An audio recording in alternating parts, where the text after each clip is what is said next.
War is natural, just like peace is natural. Nothing wrong with warfare if you're going to warfare. You're going to war for the right reasons. It's not natural to submit to tyranny,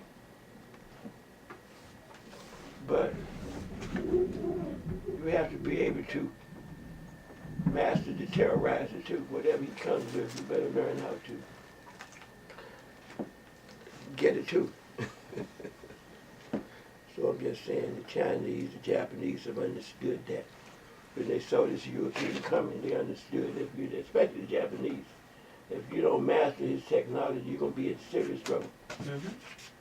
But at the same time, don't give up your culture in the process. Don't give up your culture in the process. Find very few people believe in Chrislam in Japan or China. So I'm just throwing those thoughts out there. As we deal with today's world, and we learn from each other, in the process. And I will say this in closing. One of the lessons I learned from the Honorable Elijah Muhammad and other great spiritual leaders, Muhammad ibn Abdullah of Arabia, others, Buddha, is that the Creator not only sometimes raises up an individual prophet from an area that needs it. Sometimes the Creator will raise up a whole nation of people to lead the world to a higher level. And I think we see that gradually developing here in the Western Hemisphere. Suffering brings out the worst of you, but suffering also brings the best out of human nature. And I think that our suffering over here and what we have gone through has given us a wisdom that we're not even aware of. But sooner or later it's going to manifest itself.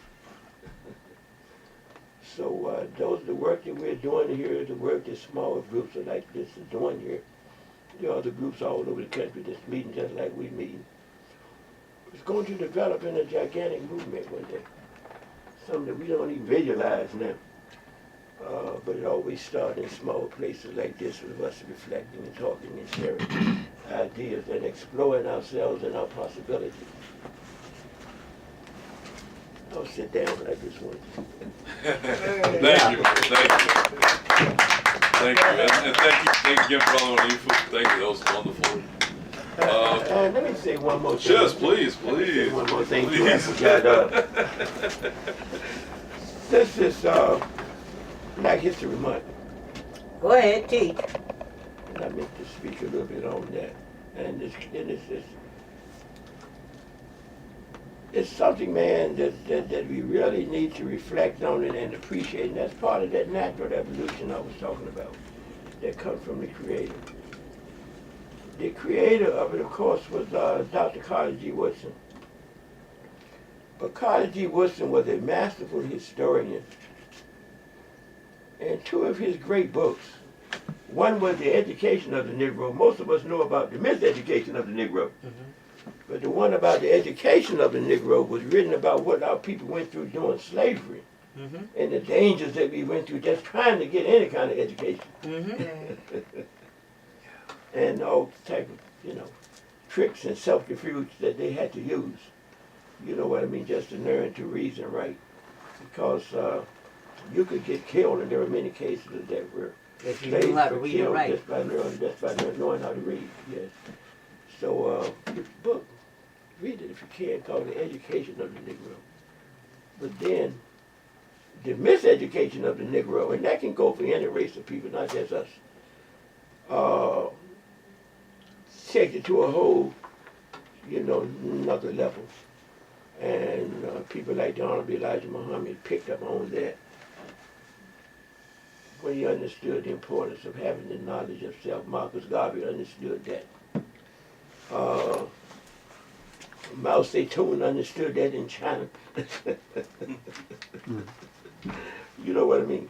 Is that you have to resurrect your people culturally so they can go to the next level, spiritually so they can go, to the next level.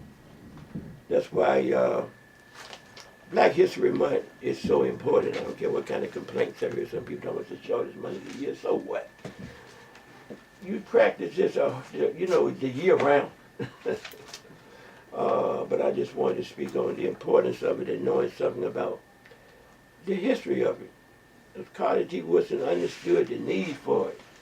When I was a young man in school down in Virginia, it was like Negro History Week. Now we have a problem, of course, calling ourselves Negro now, but the point is that that's what it was at that time. Then it eventually became Black History Month. Now it's recognized all over the country by every state legislature, the federal government, you know. You have, I don't know how many companies be paying tribute to Black History Month, and of course in every school district they recognize it. But it's been a gradual process, but I'm just saying this is a part of the overall process among many. And it also went to Canada? Absolutely, absolutely. And it's part of the whole process, very quiet. Just gradually raising up a whole nation here. So don't be sidestep by all the negative stuff. Drive-by shootings and somebody, you know what I mean? And dope dealing in the hood and all of this stuff. But there's a lot of wisdom in those same places that we don't even see. You know what I mean? We have to be conscious of that. There's something happening here in this country that if you don't look beneath the surface, you won't see. But there are signs of what's to come. So when Farrakhan